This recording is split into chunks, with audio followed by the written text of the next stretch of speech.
Con casi 200 años de antigüedad, la ciudad de Manizales ha empezado a acumular leyendas, mitos, historias, relatos que contados bajo las circunstancias adecuadas, con baja luz, alrededor del fuego, tal vez con una copa de vino, pueden resultar bastante estremecedores. Por ejemplo, contaban los abuelos que en alguna época los conductores que transitaran por la ciudad a altas horas podían encontrarse con una monja que estaba esperando a la puerta del cementerio San Esteban. Si se atrevían a detenerse y recoger a esa servidora de la iglesia, ella les solicitaría que la llevaran hasta el viejo hospital de la ciudad que quedaba en esa época en el sector que hoy conocemos como el Cable. Una vez allá, la monja se apeaba del vehículo y pedía encarecidamente al conductor que esperara un momento para compensarle por el viaje. El conductor esperaba en medio del frío y el silencio. Decidía apearse, tocar a la puerta por la que había visto ingresar a la monja y solicitar a quien le abriera que le pagaran la carrera. La monja que abría la puerta le explicaba que la hermana que él describía había muerto hacía bastantes años. Una variación más reciente de esa leyenda habla de que algunos taxistas, transitando también a altas horas de la noche, al pasar por el sector del Hospital de Caldas, podían ver a una monjita que estaba esperando transporte.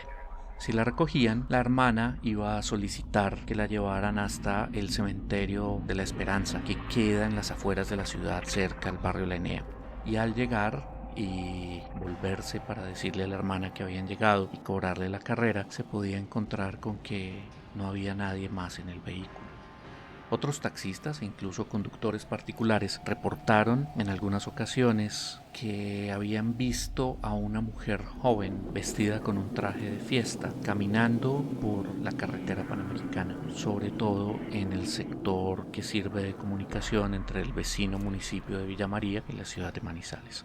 Esa carretera nunca ha sido considerada como particularmente transitada ni segura y durante muchísimos años carecía por completo de iluminación.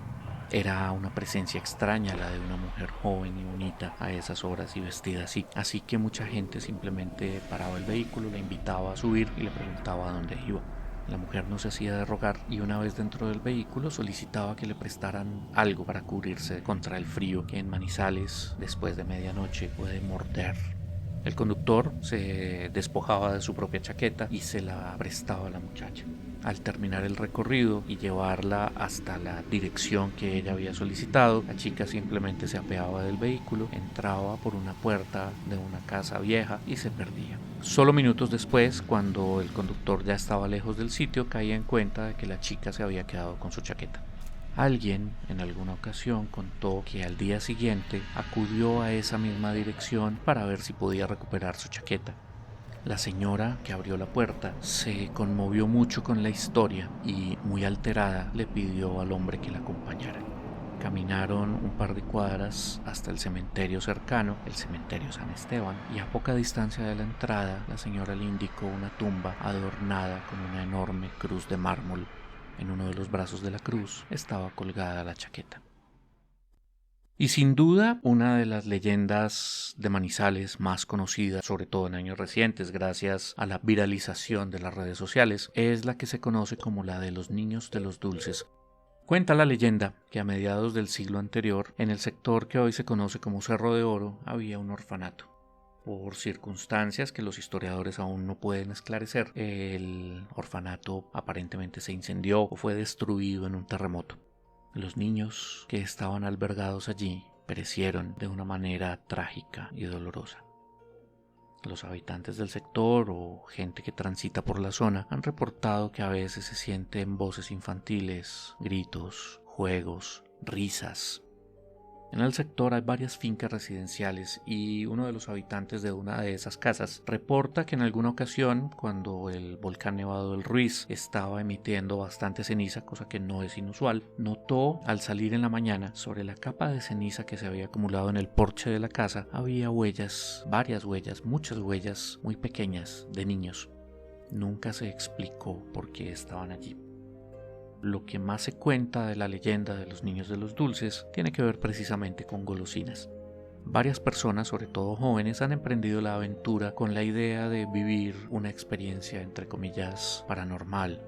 Como el sitio está alejado unos cuantos minutos de la zona más habitada de la ciudad, es preferible subir en automóvil, además porque la idea es ir a eso de la medianoche. Las personas que han intentado la experiencia reportan subir en el vehículo, llevar un número determinado de dulces y llevan harina o talco. Puede hacerse una invocación a los niños, puede cantarse una cancioncita invitándolos a que vengan por los dulces. Quienes esperan dentro de los vehículos reportan que de pronto se empiezan a escuchar a lo lejos risas, gritos, voces infantiles, incluso rondas infantiles, aunque es muy difícil entender las palabras específicas de las canciones. Después de un tiempo, primero desciende la temperatura dentro del vehículo y tras un rato las voces se acercan y se empiezan a sentir pasos y se empiezan a sentir golpecitos en el vehículo como si alguien le diera palmaditas y se pueden sentir incluso pasos encima del vehículo y encima del capó. Tras unos instantes, tan pronto como empieza, el fenómeno desaparece y las voces infantiles, fantasmales, se van alejando y se pierden en el bosque. Quienes se atreven a esperar fuera del vehículo o quienes acuden a pie o en motocicleta han reportado que se siente como si de pronto los envolviera una bandada de aves y escuchan también las voces de los niños.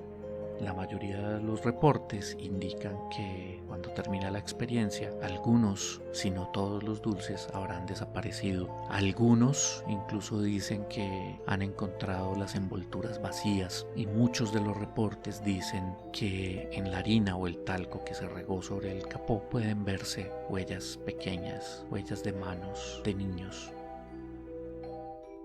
Les habló Adalberto Agudelo Cardona. Esto fue Horror Ipsum. Felices sueños.